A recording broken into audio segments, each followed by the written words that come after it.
Right, so I'm going to show you how to connect to two Wi-Fi networks at the same time on your OnePlus 15. Now, OnePlus has this interesting feature that allows you to connect to two Wi-Fi networks at the same time to kind of maximize your Wi-Fi speed.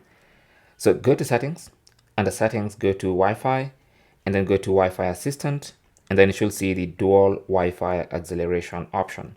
So tap on that, and then you need to first of all enable it, and then you can see the Wi-Fi network I'm currently connected to.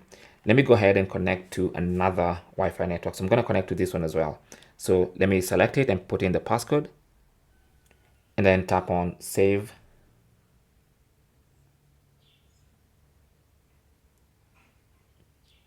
And it's now attempting to connect to both Wi-Fi networks at the same time. So you can see this Wi-Fi network is connected and this one is connected as well.